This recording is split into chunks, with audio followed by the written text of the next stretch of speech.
చేసేలాగా డెవలప్మెంట్ చూడండి సార్, ఏ విధంగా అయితే డెవలప్మెంట్ చేశాం.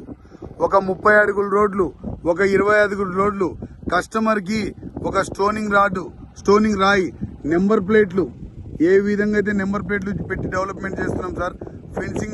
ఫెన్సింగ్ వేసి, గ్రానైట్ రాయితో ఫెన్సింగ్ వేసి, మొక్కలు పెట్టేసి, ఇంకొక 15 డేస్ ఉన్నా కానీ అప్పుడే మొత్తం సిద్ధం చేసేసి కస్టమర్ కి ఒక భరోసా కల్పిస్తూ ఒక డెవలప్మెంట్ లో రారాజైన ఈ మా అపరాజిత కంపెనీలో ఏ విధంగా అయితే నెంబర్ ప్లేట్లు పెట్టి, స్టోనింగ్ పెట్టి, కస్టమర్ వచ్చేసి ఇది నా ల్యాండ్ అని చూసుకునేలాగా, మనసుకు నచ్చేలాగా, ఏ విధంగా అయితే కస్టమర్ కావాలో కోరుకుంటాడో, నా ల్యాండ్ చూసి ఇది నా సరిహద్దు రాలని చూస్తాడో ఆ విధంగానే డెవలప్మెంట్ చేసుకుంటూ ఒక అసాధ్యాన్ని సుసాధ్యం చేసుకునేలాగా, ఒక చరిత్రను తిరగరాసేలాగా ఏ విధంగా అయితే డెవలప్మెంట్ చేస్తున్నాం చూడండి సార్.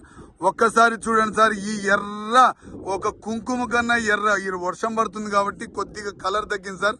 ఒక కుంకుమ కన్నా ఎర్రగా ఉండి ఎర్ర నేలలో ఎర్ర బంగారాన్ని డెవలప్మెంట్ చేస్తున్నాం సార్. ఇది అన్ని కంపెనీలకు అందరికీ సాధ్యం కాదు సార్.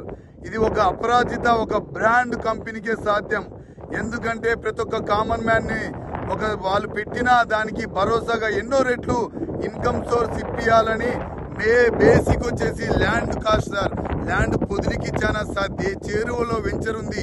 ఇది హైవేకు చాలా చేరువలో. ల్యాండ్ పక్కన